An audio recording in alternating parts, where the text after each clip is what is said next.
Now spoken about assignments. Now let's talk about quiz assignments. I find that the easiest way to do a quiz assignment is to actually create it beforehand and then add it as I would for anything else on a normal assignment.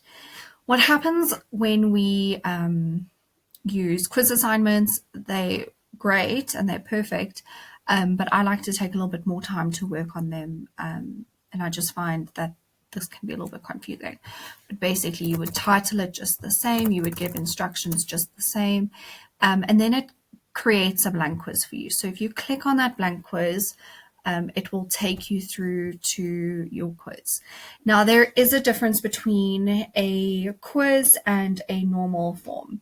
A quiz is for marks, so anytime that you see it says quiz, it's going to be for marks. So then what you need to do is change this heading to, maybe this is about nouns. So nouns, and then you can give a description. So I normally just say, hi grade threes, please fill out this information using your knowledge of nouns.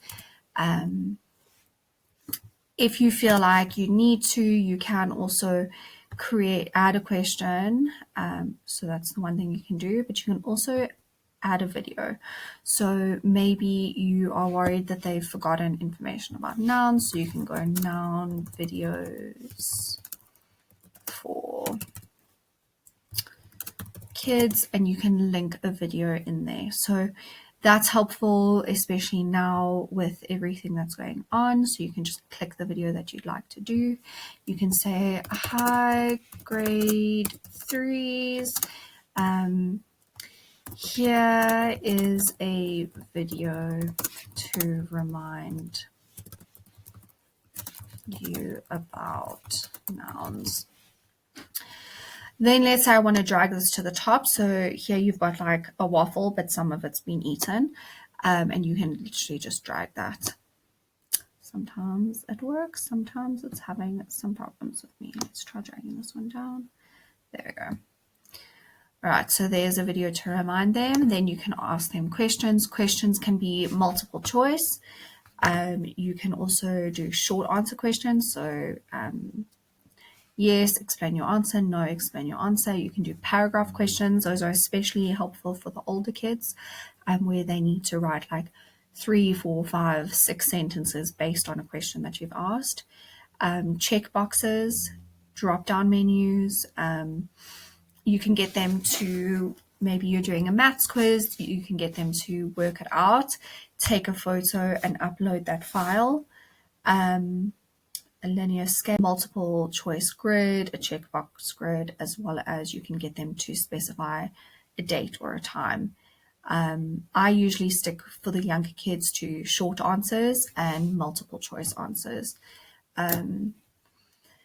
So that's basically that. Then, so let's just say, is happy a noun?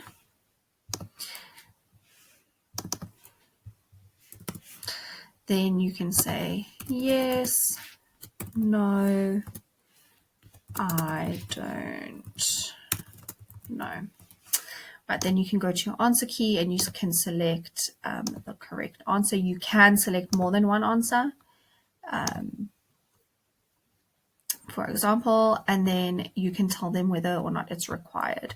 I usually make all my quizzes required, all the questions in them, otherwise kids will just skip questions out. Another thing that I generally do is for every quiz, I make them type their name, so that would be a short answer, as well as I ask them to tell me, I am a magical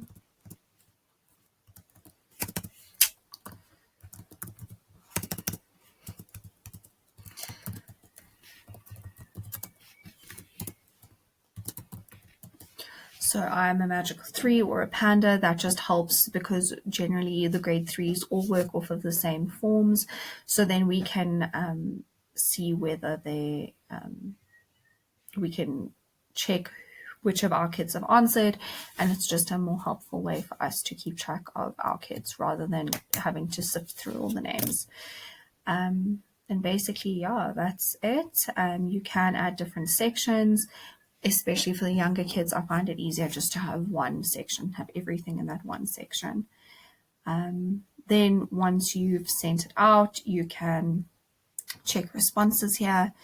And then another awesome thing that you can do is you can either get it to collect the email addresses. You can restrict it to Nova Pioneer emails. You can limit it to one response. You can allow the kids to edit after they've submitted. I usually don't do that. And then for quizzes, you can either make this a quiz or you can make it not a quiz. That would then mean that it's not going to mark it for you.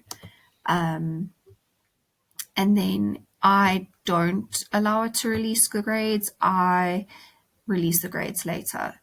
And then it allows you to also decide whether you want your kids to see which questions they've missed, see the correct answers after they've answered, and give the mark allocation. So those are different things that you can do with quizzes.